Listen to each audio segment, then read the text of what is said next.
But पुण्यामध्ये मुलांसाठी किंवा पुरुषांसाठी म्हणून कोणतीही इन्स्टिट्यूट नव्हती. हा काम करणं म्हणजे स्त्रीचं काम. हो. हे लूप होत चाललेले आहे की हे आर्टमध्ये कोणी निपुण असेल तर त्यांना प्रोत्साहन द्यायला पाहिजे. एकतर खूप मोठा पैसा लागतो किंवा खूप मोठा नाम लागतो. आणि मी सुरुवात करताना सुद्धा ही तस्मी हा शून्यापासूनच स्टार्ट केलेला आहे. प्रत्येक गोष्टी प्रत्येकाला सुरू होणं हे शक्य नाही. आणि त्याच्यासाठी त्यांचं असं असतं की नेगेटिव्हिटी कसं करायचं. अक्षरशः कोथरूड मध्ये एक शॉप आहे, त्यांनी मला खूप लुभाडलाय, असं केलंय. डिझायनर म्हणजे काय की तुमच्या व्यक्तिमत्व कसंही असू द्या, तुमचं शरीर कसंही असू द्या, तुम्हाला ते कॉन्फिडंट वाटायला पाहिजे की तुम्ही जे घातलेलं आहे ते तुमच्यावर खूप सुंदर दिसत आहे आणि त्याच्यामध्ये तुम्ही सुंदर दिसतात. रसिक मोहिनी. नमस्कार. रसिका तितुका मेळवावा अर्थात रसिक मोहिनीच्या या नवीन पॉडकास्टमध्ये मी भाग्यश्री देसाई आपल्या सगळ्यांचं मनापासून स्वागत करते. रसिक मोहिनी चॅनल हा नक्की सबस्क्राईब करा आणि आम्हाला फेसबुकला आणि इन्स्टाला सुद्धा फॉलो करा. चला तर मग आजच्या नवीन पॉडकास्टकडे वळूया. आज आपल्याकडे जे गेस्ट आलेले आहेत ते एक पुन्हा आगळं वेगळं व्यक्तिमत्व आहे. त्यांचा स्वतःचा डिझायनर स्टुडिओ आहे आणि तस्मिया नावाचा हा जो स्टुडिओ आहे त्याच्यामध्ये अनेक विविध प्रकारचे तुम्हाला ड्रेसेस, साड्या, ड्रेस मटेरियल्स आणि खूप सारी व्हरायटी स्त्रियांकरता बघायला मिळते. तर त्यांचा हा सगळा प्रवास, त्यांचं तस्मिया हे जे शॉप आहे ते आणि इतर गोष्टींबद्दल आपण त्यांच्याशी गप्पा मारणार आहोत. आजचे आपले गेस्ट आहेत शफी शेख सर. सर, रसिक मोहिनीच्या या पॉडकास्टवर आपण आलात त्याकरता मनापासून धन्यवाद. आणि मी आता जी तुमची ओळख करून दिली त्याच अनुषंगाने मला पहिला प्रश्न विचारायचा आहे. तस्मिया हे जे तुमचं बुटीक आहे, शॉप आहे, तर ते म्हणजे तस्मिया हे नावच खूप खरं क्यूट आहे एकदम. तर काय त्याचा अर्थ काय आहे आणि ती सुरुवात सगळी कशी झाली? म्हणायला गेलं तर तस्मी हा तुम्ही जे आता सांगितलं की सुरुवात, तस्मिया म्हणजे सुरुवात आहे. हा एक उर्दू वर्ड्स आहे आणि त्याच पद्धतीने तुम्ही गायत्री मंत्र तुम्ही बघितलं असेल, तस्मै याचा अर्थ दोघांचाही सुरुवात एकच आहे. आणि तस्मियाचा तुम्ही लोगो बघितला असेल तर तुम्हाला कमळ, उमळता कमळ दिसेल. उमळता कमळ म्हणजेच सुरुवात, स्टार्टिंग. त्या पद्धतीने त्याची स्टार्टिंग तस्मियाची झालेली आहे.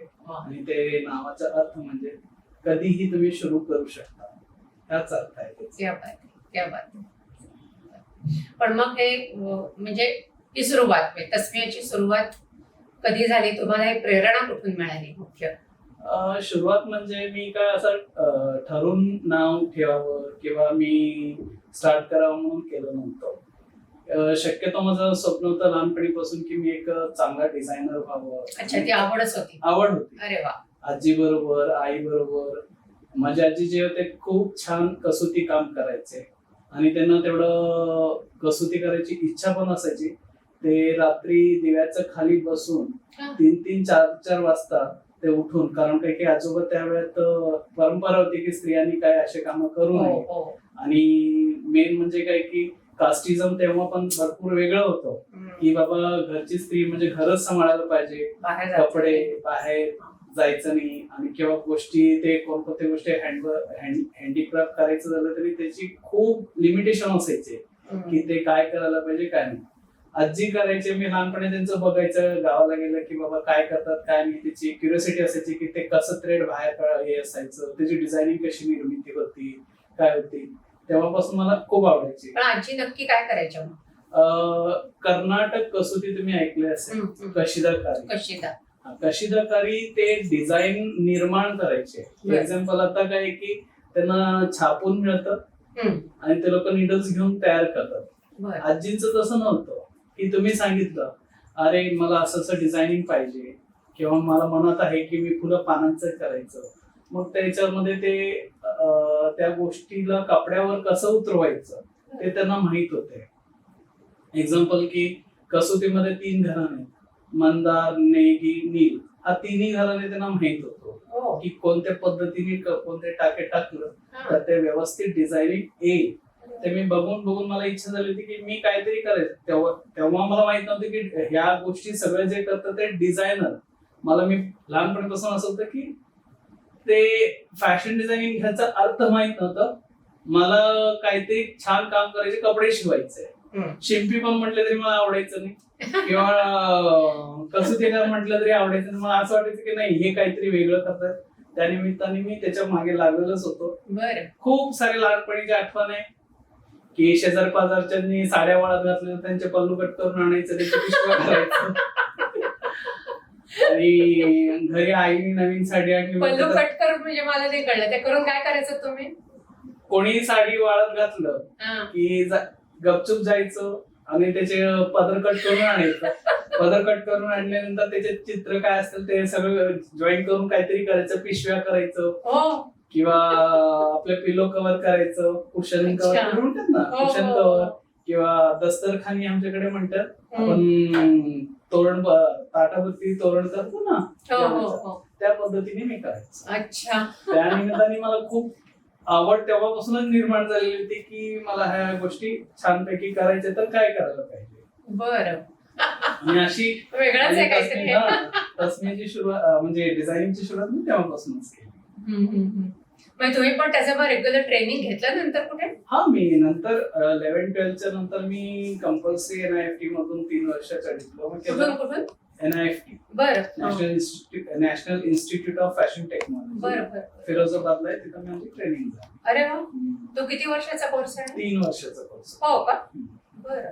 त्याच्यामध्ये मग काय काय शिकवत? म्हणजे सगळंच त्याच्यामधलं? सगळंच शिकवलं. एक्झाम्पल की पॅटर्न मेकिंग कसं करायचं, डिझायनिंग कसं करायचं, स्केचिंग कसं करायचं, हे सगळं फॉर्मॅट होतं. अरे वा. पण डिझायनिंगच्या क्षेत्रामध्ये पुरुष त्या मानाने कमी बघायला मिळतात. तर तुम्ही हे जेव्हा सुरू केलं किंवा तुम्ही करायचं ठरवलं तेव्हा तुमच्या घरनं, नातेवाईकांकडनं, समाजाकडून काही वेगळी प्रतिक्रिया आली का? हो, खूप मोठी प्रतिक्रिया होती. म्हणजे जेव्हा मी 2002 मध्ये जेव्हा मी फॅशन डिझायनिंग होणार किंवा व्हायचं किंवा मला शिकायचं जेव्हा ठरलं, तर मी 9वी पासून पुण्यातच आहे. 1999 पासून मी पुण्यात आहे. तेव्हा मी कर्नाटक मधून इकडे आल्यानंतर मी कर्नाटक हायस्कूल मध्ये माझं 9th-10th एज्युकेशन कम्प्लीट केलं. 11-12 नववार ज्युनियर कॉलेजमध्ये मी केलं.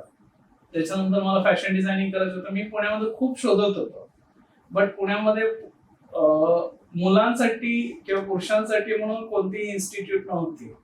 जेही होते मुलींसाठी होते. आजही तुम्ही बघितलं तर आता थोडेफार तरी स्टार्ट झालेले आहेत, लोकांनी केलेले आहेत की बाबा मुलांसाठी फॅशन डिझायनिंग काहीतरी करावं. आणि समाजाचे दृष्टिकोन तेव्हा बघायला गेलं तर फॅशन डिझायनिंग करणं म्हणजे खूप मोठा पाप आहे किंवा बायांच्या शरीराला मेजरमेंट घ्यायचं किंवा हात लावायचा खूप महापाप करत बसतो, अशी दृष्टिकोन होती. आणि जेव्हा स्टार्ट केलेले तेव्हा तर लोक म्हणायचे की ह्या मुलाला काहीतरी कमतरता आहे, हा पुरुष नाही, थोडंसं तरी काहीतरी कमतरता याच्यामध्ये जाणवतो. या म्हणजे नातेवाईकांमध्ये किंवा बाकीचे लोकांमध्ये किंवा शेजारपाजारचे लोक सुद्धा ही करायचे. मुलांबरोबर पण ते ठेवताना थोडस लांब ठेवायचे की बाबा हा मुलगा काहीतरी वेगळाच वाटतोय. जेव्हा बघितले तेव्हा कपडे शिवरा किंवा ह्याला बांध त्याला बांध, बांधणी करत बस किंवा रंगत बस किंवा रंगोटी करत बस. आणि हे सगळे जे फॅशन डिझायनिंग किंवा कपडे किंवा आर्ट जे करायचे, हे शक्यतो पहिल्यापासून लोकांची चलनच आलेले आहे की हा काम करणं म्हणजे स्त्रीचं काम आहे. म्हणूनच ह्या गोष्टीला पुढे जाताना पुरुषांसाठी खूप त्रासदायक झालं. जेव्हा मी पण केलेलं होतं, माझे आजीचे जेव्हा सॅम्पलिंग होते किंवा त्यांनी कसोटी काम केलेले होते, असं गव्हर्नमेंट सीट होते की बाबा हे लुप्त होत चाललेले आहे की हे आर्ट मध्ये कोणी निपुण असेल तर यांना प्रोत्साहन द्यायला पाहिजे, त्यांना हे करायला पाहिजे. त्याच्या निमित्ताने आमची सीट माझी सिलेक्ट झाली.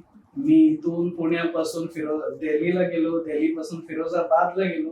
फिरोजाबाद मध्ये 3 वर्षाचा कोर्स कम्प्लीट केलं. त्याच्यानंतर मी परत पुण्याला माझं सिलेक्शन झालं. बरं. पुण्याला सिलेक्शन झालं म्हटल्यानंतर मी 1-2 अपॅरल्स म्हणून होतं, तिथं प्रोडक्शन मॅनेजर म्हणून काम केलं. 1-2 अपॅरल्स गोखलेच्या समोर त्यांची कंपनी होती, त्यांच्या ब्रँड नेम कॅप्सिका होती आणि खूप मान्य कंपनीचे खूप फेमस आहे प्रोडक्ट. आता ते बंद झाली आणि त्यांचंच अकॉर्डिंग एक सिमिलर कंपनी पण आहे, क्रिस्टल पेपरमिंट म्हणून, बरं. आणि तुम्हाला माहितच असेल. हम्म. आणि ते लहान मुलांच्या कपड्यांमध्ये खूप छान डिझायनिंग करतात. अच्छा. आणि मी पण कमीत कमी 1-2 वर्ष ह्याच गोष्टीमध्ये अच्छा. पुढे तो अनुभव घेतला अनुभव कामाचा. स्वतःच सुरू करायच्या अगोदर तो अनुभव. अनुभव येणंही हम्म. महत्वाचं असतं. खरंय. आणि त्याच्यानंतर माझी सुरुवात फॅशन डिझायनिंगची करायची जेव्हा इच्छा झाली, की मी तर म्हणायचं की काही झालं तर मला स्वतःचं काहीतरी करायचं, मला स्वतःचं नाव करायचं, हा फील्ड मध्ये या क्षेत्रामध्ये माझं नाव यायलाच पाहिजे आणि मला कोणीतरी ओळखायला पाहिजे. आणि सगळे लोक असं म्हणायचे की एवढं सोपं नाहीये, एकतर खूप मोठा पैसा लागतो किंवा खूप मोठा नाम लागतो. मी म्हटलं अरे दोन्ही गोष्टी माझ्याकडे नाहीये, असेल तर फक्त मेहनत आणि त्याच्या पलीकडे काहीच नव्हतं. आणि हळूहळू चालत मी आता जिथं कोथरूड मध्ये आहे हो. तिथं 7 मे 2009 मध्ये मी माझ्या स्वतःची ब्रँड म्हणजे तस्मियाची सुरुवात. अच्छा. ओके. आणि मी सुरुवात करताना सुद्धा ही तस्मी हा शून्यापासूनच स्टार्ट केलेला आहे. कोणत्याही त्याच्यामध्ये पैसा किंवा खूप मोठं भांडवल करून मी काहीही असं केलेले नाही. नाही. आणि शून्यापासूनच आज तुम्ही जे बघितलंय, तुम्ही पण व्हिजिट केले, कितीतरी वेळा. हा. फार सुंदर आहे आणि हा. फार सुंदर आहे. पहिलेचे पण होते, आताचे पण स्टुडिओमध्ये असं आहे. आताचा स्टुडिओ खूपच सुंदर आहे तुमचा. तेव्हाचाही होता म्हणजे आताचा खूप म्हणजे काय म्हणतात एस्थेटिकली खूप छान आहे तुमचा तो. पण मग तुमची आता ही जी प्रक्रिया असते डिझायनिंगची, मग ते साडी ब्लाउज असेल, ड्रेस असेल किंवा काय घागरा चोली असेल, लग्नातले कपडे वगैरे, तर याच्यामध्ये बेसिकली क्लायंटला तुमच्या काय हवंय हे महत्वाचं असतं. म्हणजे तुम्ही हे सगळं डिस्कशन करताना क्लायंटचं तुमच्याबरोबर याच्यावर डिस्कशन कसं असतं की त्याला काय हवंय काय नको, किंवा अनेकदा असं असतं की मला अमुक एक हवंय पण मला कळतच नाही त्यातलं की नक्की काय पाहिजे किंवा डिझायनिंग कसं करायला पाहिजे. मग अशा वेळेला तुम्ही त्यांना कसं गाईड करता? सर्वप्रथम म्हणजे माझ्याकडे जेव्हा येणारे कस्टमर असतात त्यांचं असं असतं की मी शफीककडे जातो, म्हणजे एक डिझायनर कडे जातो, त्याचं 100% ऐकलं नाही तरी 99% ऐकावं त्यांची अशी इच्छा असते. म्हणून मी पहिला काय करतो की त्यांची शारीरिक रचना कशी आहे त्या पद्धतीने पहिला मी त्यांच्याबरोबर डिस्कशन करतो किंवा त्यांना समजवतो. त्याच्यानंतर शक्यतो मी माझं डिझायनिंगचे जे कन्सेप्ट असतो, बेसिक गोष्टी करा, बेसिक गोष्टी सगळ्यांना सूट होतो आणि बेसिक गोष्टी सगळ्यांकरता आहे हे मी त्यांना पटवून देतो. भरपूर लोक येतात की शरीरची रचना कशीही असू द्या, बांध कसंही असू द्या, मला चांगलं दिसायला पाहिजे किंवा मी जे रंग किंवा जे कपडा आणलेला आहे ते माझ्यावर खुलून दिसायला पाहिजे आणि व्यवस्थितच यायला पाहिजे. असं शक्य नसतं. प्रत्येक गोष्टी प्रत्येकाला सूट होणं हे शक्य नाहीये. बट हा, ज्या गोष्टी त्या कपड्यांमध्ये तुमच्या बॉडी स्ट्रक्चर मध्ये आणि त्या गोष्टी कसं तुम्ही काय करू शकता ते मी म्हणजे कस्टमर आणि मी ठरवतो की बाबा ह्या गोष्टी असं करू शकतो, ह्या गोष्टी आपण ह्या पद्धतीने करू शकतो, इकडे ह्या गोष्टी केले तर छान दिसू शकतो. काही काही वेळेस असं असतं की काय कलर सूट होत नाही, काय कलर चांगला नसतो, तेव्हा मी स्ट्रेट वे सांगतो हे शिवलं नाही तरी चालेल, तुम्ही कोणाला गिफ्ट करा किंवा पास ऑन खा. लोकांना सांगणं असतं. करून घालून पश्चाताप करण्यापेक्षा न केलेले बरं. पण म्हणजे असं खरं तर सांगणं अवघड होत असेल ना? नाही, आता सवय झाली. पहिला होतं खूपच आमच्या कपड्याला नाव ठेवतो, आमच्या गोष्टींना नाव ठेवतो, हा स्वतःला काय खूप मोठा डिझायनर समजून गेला का, याच्याशिवाय कोथरूडमध्ये दुसरं कोणी नाहीये का. बट हळूहळू त्यांना कळलं की बाबा ज्या गोष्टी हा सांगतो थोडस ते त्याला व्यवस्थित मार्गदर्शन आणि व्यवस्थित सांगतो आणि पटवून देतो आणि आम्ही केल्यानंतर छान दिसतो हे महत्वाचं आहे. बरोबर. आपल्या म्हणजे तस्मियामध्ये आता येणाऱ्या क्लायंटचं स्त्रियांचं प्रमाण नेहमीच जास्त असणारच म्हणजे. तर मग असे काही तुम्हाला लक्षात राहण्याचा काही गमतीशीर किंवा असे अनुभव आलेत का? खूप सारे अनुभव आहेत. चांगले पण अनुभव आहे, वाईट पण अनुभव, दोन्ही सांगा. लोकांना काम करून घ्यायची इच्छा खूप असते, चांगल्यातलं चांगलं काम पाहिजे, परफेक्शन पाहिजे, बट त्यांना पे ऑन करायचं नसतं. आणि त्याच्यासाठी त्यांचं असं असतं की नेगेटिव्हिटी कसं करायचं किंवा त्याबद्दल त्या वस्तूंसाठी किंवा त्या विषयांसाठी कसं नेगेटिव्हिटी पसरवायचं, अरे या बापरे. गोष्टी आमच्या बरोबर खूप जास्त झाल्या. म्हणजे काय नक्की? एक आमचे क्लायंट होतं, एक्झाम्पल नाव काय होतं ते मला माहित नाही, असंच XYZ मी सांगेन. हम्म. ते USA वरून आले होते, एक काश्मीरी साडी होती. साडी आल्यानंतर म्हटले की अहो तुमचं नाव मी खूप ऐकलंय, मला काहीतरी वेगळं पाहिजे. 2010ची गोष्ट आहे. तेव्हा पटोला हा म्हणजे मार्केटमध्ये इन नव्हतं आणि मी डिझायनर असल्यामुळे काय की मी इकडे तिकडे फिरायचं की नवीन गोष्टी पाहिजे, नवीन काहीतरी करायला पाहिजे, ह्या गोष्टीसाठी मी खूप धडपड करायचं. त्यावेळेस मी त्यांना पटोलाचं ब्लाउज करून दिलं. बरं. त्या पटोलाचं ब्लाउज केलं आणि प्रोसेसिंग पण व्यवस्थित होती की त्यांना फोन केलं, त्याचे ते कुठं तर बाहेर गेलं, त्यांचे मिस्टर म्हटले हा सर रेट काही प्रॉब्लेम नाही, तुम्ही करून घ्या, व्यवस्थित आहे. ते झालं आणि त्याच्यानंतर करून घेऊन गेले, फोटोज टाकले, खूप छान झालं. त्याच्यानंतर त्यांनी पुण्याचे एक ग्रुप आहे, XYZ ग्रुप आहे, खूप मोठा ग्रुप आहे, त्याच्यावर माझे नेगेटिव्ह कॉमेंट्स पास केलं की अशा कोथरूड मध्ये एक शॉप आहे, त्यांनी मला खूप लुभाडलाय, असं केलंय आणि एवढे पैसे घेतलाय आणि काम पण नीट नाही. त्याच्या तेव्हा मला अचानक माझी वाईफ पण म्हटली अहो असं नेगेटिव्ह कमेंट्स येतात, मी पण त्या ग्रुपमध्ये, तुम्ही बघा कोण आहे. मी बघितलं तर म्हटलं अरे हे तर चांगला कस्टमर आहे, असं कसं बोलू शकतात. मी त्यांना फोन केला तर ते माझा फोन पण घ्यायला तयार नाही, बोलायला तयार नाही. आणि त्यांनी मिस्टर म्हटले की माझं माहितच नाही की तुमचं पोस्ट झालेली आहे, तुमच्याबद्दल काय वाईट बोललेले, असे ह्या गोष्टी त्यांना माहितच नव्हतं. त्याच्यामध्ये सुद्धा ही लोकांनी एवढे वाईट कमेंट्स केले होते आणि त्याचा मेन गुडनेस म्हणजे माझे कस्टमर त्यांना बीट्स करत होते. तुम्ही बिल टाका, कापड काय होतं सांगा, डिझायनिंग काय होतं सांगा, तुमच्या फेसबुकवर हा फोटो दिसतोय, हा डिझायनिंग केलेले आहे का. मग काय काय डिझायनर पण पुढे आले, म्हटले की एक टेलर कडे शिवणं आणि एक डिझायनर कडे शिवणं ह्यांच्यामध्ये जमीन आसमानचा फरक आहे. काही काही जण तर म्हटले सोन्याच्या सुयांनी शिवलेले आहेत का, काही काही म्हटले का सोनं लावून शिवलेले आहे का. बापरे. आणि त्याच गोष्टी पॉझिटिव्ह पण झाली की हा तस्मिया म्हणजे कोथरूड मध्ये एवढा महाग कोण आहे नक्की, हा कोण आहे बघायला पाहिजे. आणि तुम्ही विश्वास नाही करणार, कोरेगाव पार्क, कल्याणी नगर, विमान नगर, कॅम्प ह्यामधून माझ्याकडे कस्टमर आजही येतात. NIBM road, Kondhwa. ओके. अजूनही लोक येतात त्या नेगेटिव्हिटी कॉमेंट्स मुळे. पण त्याच्यानंतर त्यांना चांगला अनुभव आला. अनुभव याच्यासाठी आला की पुण्यामध्ये कोणीतरी डिझायनर आहे की व्यवस्थित सांगणार किंवा व्यवस्थित करणार. आज पण खूप लोकांचे बुटीक आहेत, खूप डिझाईन स्टुडिओ आहेत. तुम्हाला पण अनुभव आलाच असेल की ते लोक घेताना थोडेसे कमी घेतात, बट तुम्हाला क्वालिटी किंवा त्याची जे पाहिजे लुक पाहिजे ते तुम्हाला देऊ शकत नाही. पुण्यामध्ये खूप कमी असे डिझायनर्स आहेत जे आपल्या डिझायनिंग, आपलं काम हा चांगलं करायला प्रयत्न करतात. अगदी अगदी म्हणजे म्हणून तर मी म्हणत आज गेली 15 वर्ष मी तुमच्याकडे येते आणि आय एम सो हॅपी. म्हणजे साडीचा ब्लाउज असू दे, ड्रेस असू दे, मला कधी कंप्लेंट करायची वेळच आली नाही. आणि up to the satisfaction work तुमचं असतं, क्वालिटी वर्क असतं बेसिकली. आताही अजूनही काय की लोकांना डिझायनरचे कन्सेप्ट खूप लोकांना कमी झालेले आहेत. आता लोकांना काय वाटतंय की बाबा डिझायनर कडे जायचं म्हणजे त्याला तो शिकलेला आहे किंवा त्याला नॉलेज आहे का नाही हे बघत नाही, फक्त की तो किती घेतो, पैसे कमी आहेत की नाही बस एवढं. क्वालिटी काही द्या. आता तुम्ही युज करतात म्हणून माहित असेल तर तुम्हाला माहिती आहे की सिल्कची क्वालिटी कशी लावायला पाहिजे, काय पद्धतीने शिवायला पाहिजे.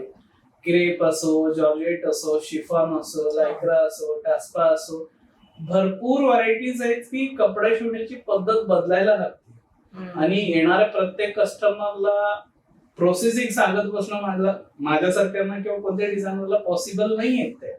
आणि त्या लोकांना आजकाल लोकांना असं झालेलं आहे की बाबा डिझायनर म्हणजे अर्थच वेगळं झालेला आहे.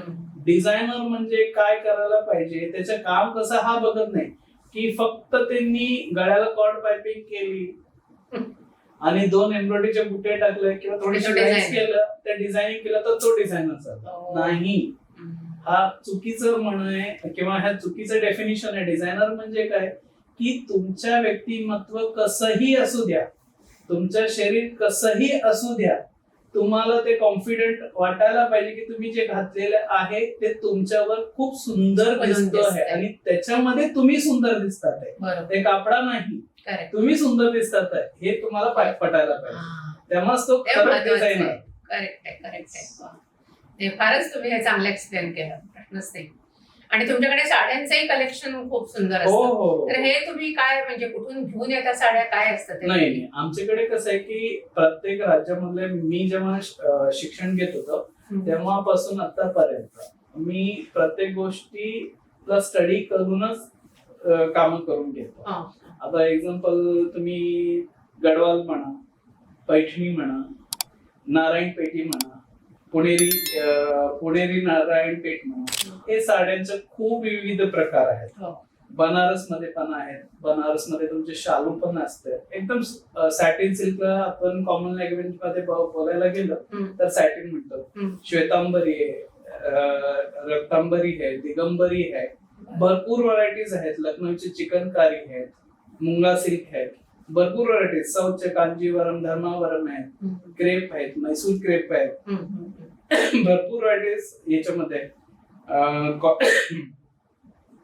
ढाकाई जामदानी आहे, हे भरपूर गोष्टी. आम्ही प्रत्येक राज्यामध्ये मला ज्या वेंडर किंवा व्ह्युअर्स माहित आहे मी त्यांच्याकडे जातो. शक्यतो रंगसंगती आमच्या पुणेकरांना काय आवडतो त्या पद्धतीने मी रंगसंगती करतो. रंगसंगती मार्केटमध्ये काय चाललेले आहे त्या रंगसंगती आम्ही करत नाही.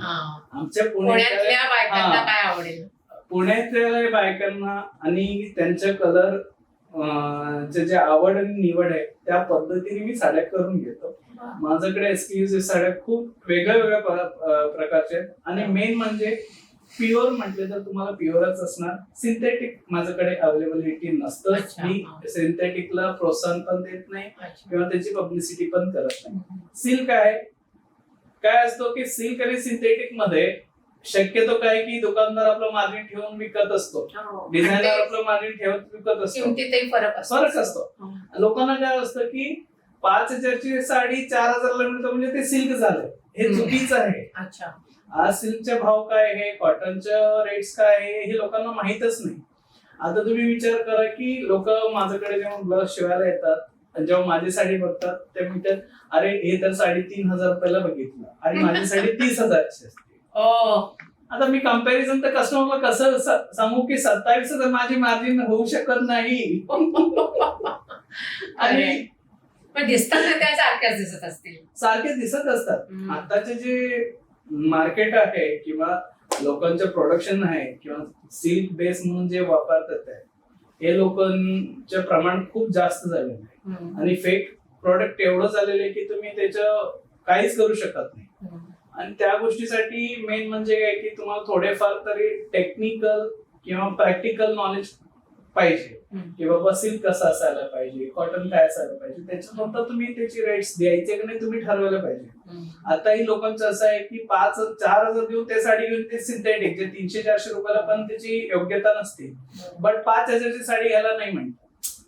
कारण की 1,000 रुपयाचे प्रॉफिट आहे बट तुमच्याकडे येणारं वस्तू 300 रुपयाच आहे, हे विचारच करत. म्हणून शेवटी सगळं पैशाभोवती फिरतं. आजच्या क्वालिटी कोणी बघायला जात नाही. पण मग आता हे जे याचे डिझायनर मधले ट्रेंड्स वेगवेगळे रोज खरं म्हटलं तर नवीन येत असतात. म्हणजे आज शिवलेला कपडा मे बी महिनाभराने तो आउटडेटेड झालेला असतो. तर अशा वेळेला मग तुम्ही हे काय करता, म्हणजे अपडेट स्वतःला कसं ठेवता किंवा आलेल्या क्लायंट्सना तुम्ही कसं हे सांगता त्याप्रमाणे? सर्वात सोपं म्हणजे लोकांना रंगसंगती बघायला गेलं तर वर्षातून एकदा प्रत्येक डिझायनर किंवा प्रत्येक फॅशन वर्ल्ड मध्ये एक कलर डिस्ट्रीब्यूट केलेले असतात किंवा ते लोक ठरवलेलं असतात की ह्या वर्षी हा कलर करायला पाहिजे. आणि कोणत्याही मी तर शक्यतो लॅक्मे फॅशन वीक्स किंवा पुणे मिरर्स ह्या पद्धतीचे जे शोज असतात त्याच्यामध्ये मी बघत राहतो. त्याच्यामुळे मला अपग्रेड्स येत राहतात की बाबा हे या गोष्टीमध्ये ते व्यवस्थित कलर कॉम्बिनेशन यावर्षी काय असतं. त्याच पद्धतीने आता कसं आहे की कलर हा ठराविक नाही राहिला पहिल्यासारखा. प्रत्येक गोष्टीसाठी प्रत्येक दिवसासाठी लोकांनी कलर त्यांच्या स्वतःच्या हिशोबाने तयार केले. बरोबर. लग्न सराई असो, सणसुद्धी असो किंवा घरातल्या कोणत्याही ठरलेले ते कार्यक्रम म्हणजे असो. मनात ते कलर असतात हा, असतात. या कलरचा.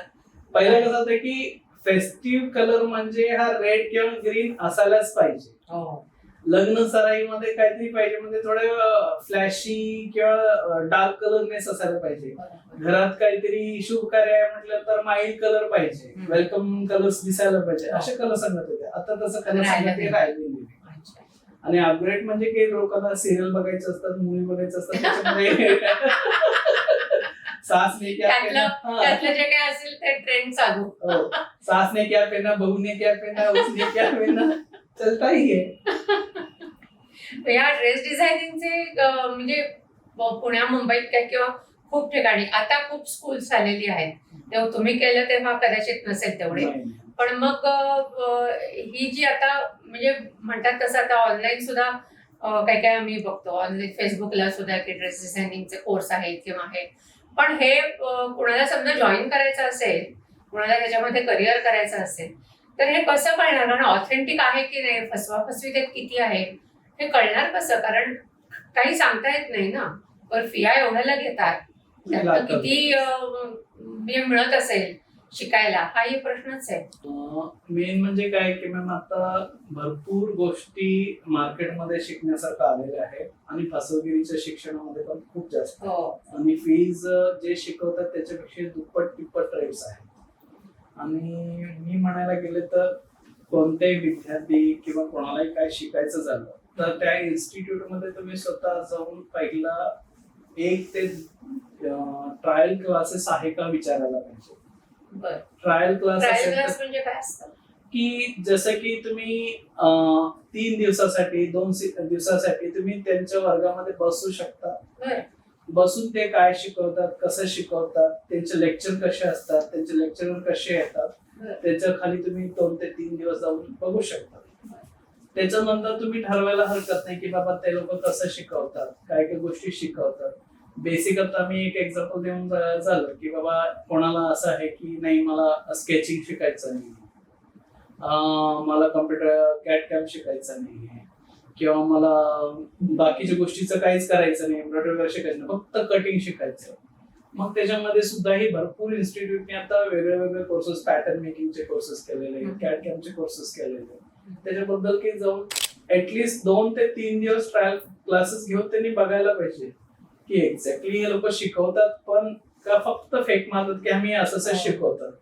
आणि जेव्हा हे लोक इन्स्टिट्यूट मध्ये किंवा कोणत्याही संस्थांमध्ये जातात तेव्हा काय थोडे शब्द हे सांगितलं असतं, इंडेक्स सांगितलेलं असतं की आम्ही 4 दिवसात हे शिकवतो किंवा 10 दिवसात किंवा महिन्याभरात एवढे प्रोजेक्ट कम्प्लीट करतो किंवा एवढे चॅप्टर्स असतात. त्याच्यामध्ये तुम्ही एक्झाम्पल मी सांगतो, सोपं भाषेत सांगायचं झालं की तुम्हाला ड्रेस शिकायचा आहे. ड्रेस शिकताना बाबा कोणते कोणाकडे गेलो की काय शिकायला मिळेल. मी गेल्यानंतर तुम्हाला एवढं तरी माहितीये की मला साधा सिंपल ड्रेस पाहिजे, शॉर्ट कुर्ता पाहिजे, प्रिन्सेस कट पाहिजे, रेग्युलर कट पाहिजे, ह्या गोष्टी त्याच्यामध्ये आहे का नाही ह्याला परखायला पाहिजे. परखून झाल्यानंतर तुमच्या हॉबीच्या नुसार ते तुम्ही डेव्हलप करू शकतात. आणि शक्यतो कितीही मोठा डिझायनर असो काही असो बेसिक शिकवता यायला पाहिजे. आणि प्रत्येक इन्स्टिट्यूट मध्ये बेसिक शिकवतात का नाही हे बेसिक तुम्ही चेक करायला पाहिजे. ते अडॅप्टेशन काय शिकवतात ते नंतरची गोष्ट, बट बेसिक शिकवता यायला पाहिजे आणि त्यांनी बेसिक शिकवायला पाहिजे.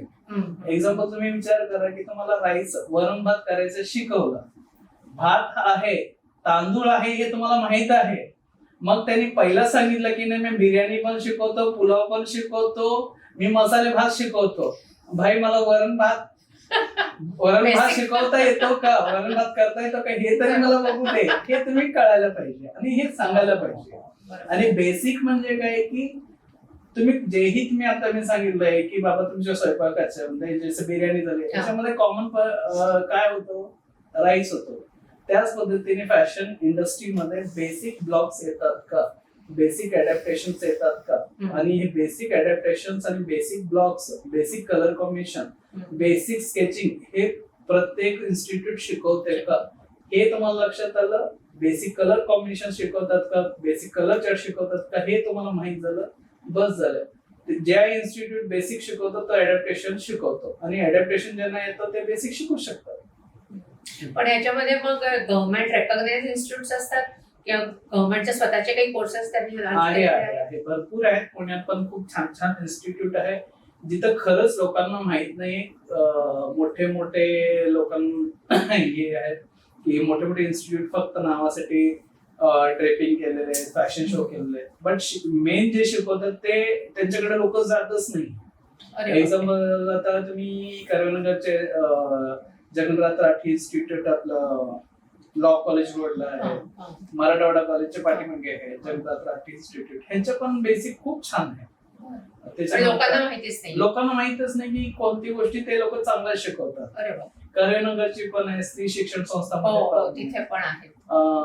अजून तुम्हाला म्हणायचं झालं तर सॉफ्ट मध्ये पण कॅम्पस मध्ये चांगलं शिकवतात. हा. म्हणजे भरपूर गोष्टी आहेत की ज्या लोकांनी शिकण्यासारखं आणि माहिती शिकवतात. करायला पाहिजे. माहिती करायला पाहिजे.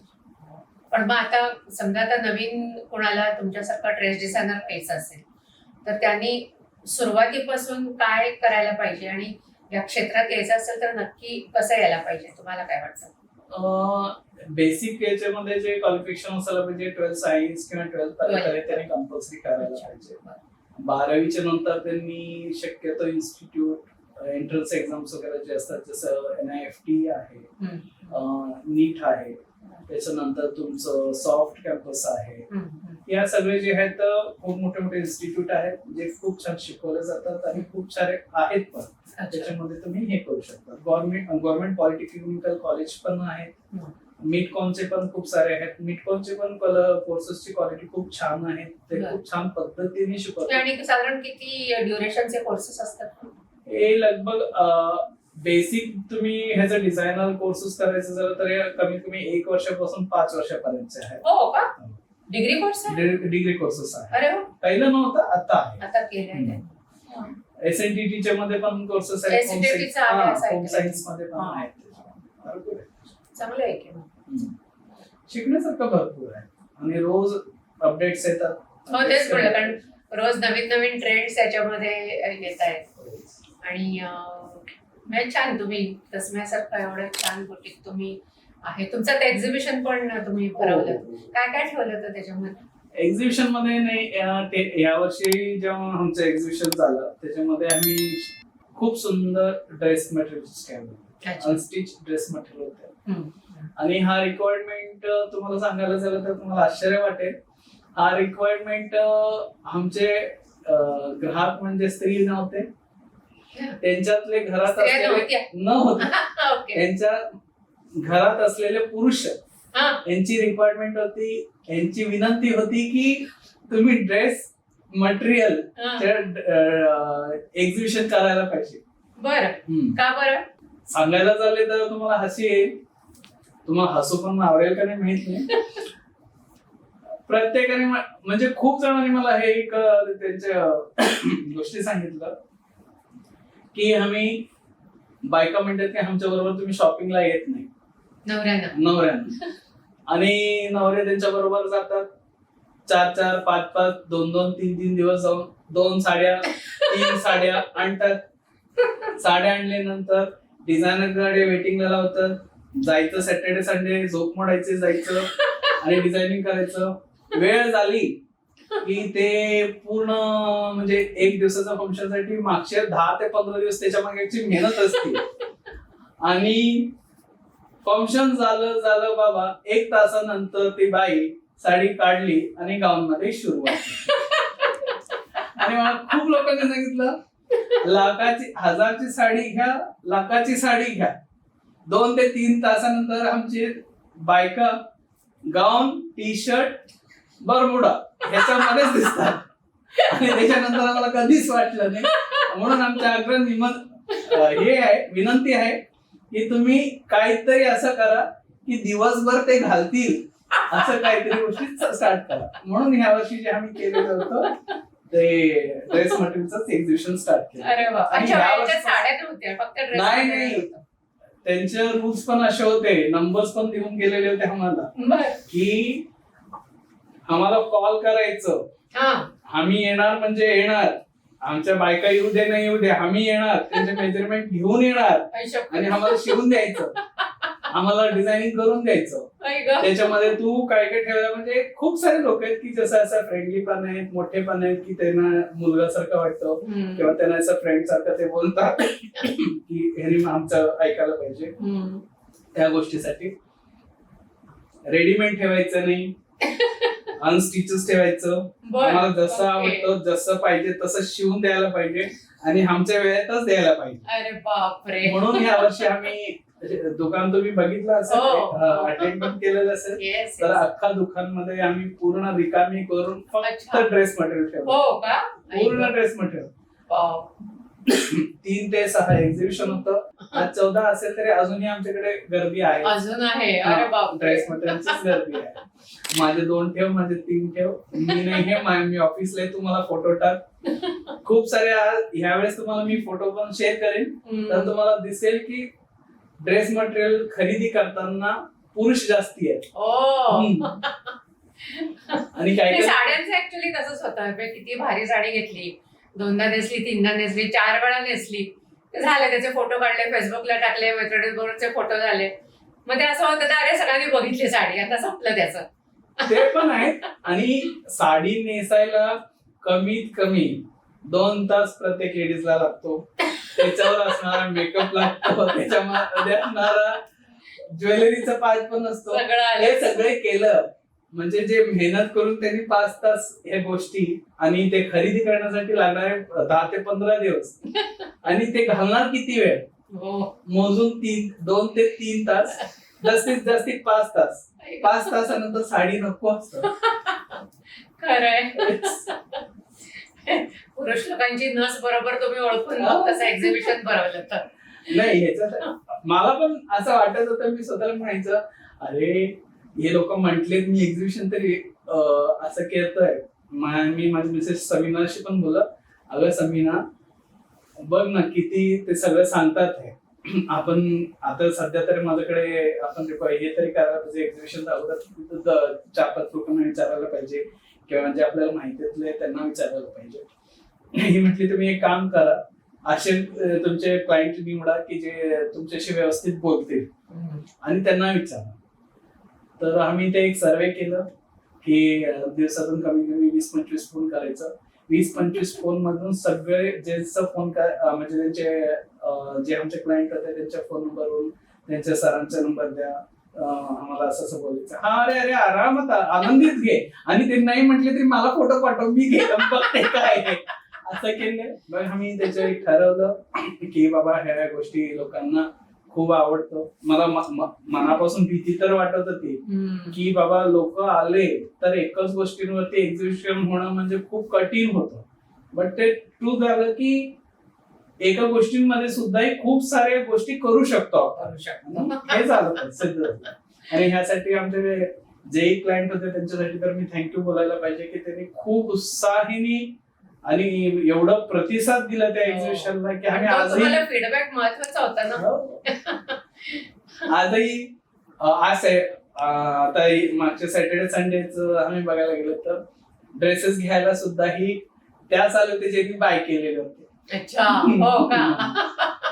काही लोकांचं असं पण होतं की ती माप देत नाही, ती म्हणते की मला साडीच घ्यायचंय. तू एक काम कर, मी माप घेऊन आले, जुने माप आहेत माप घेऊन जा, ते माप घेऊन जा, मी माप घेऊन आलेलो आहे, कसं घ्यायचं सांग, मी व्हिडिओ कॉल करतो, ती सकाळी लवकर ऑफिसला जाते. ह्याच गोष्टी होत. माय गॉड.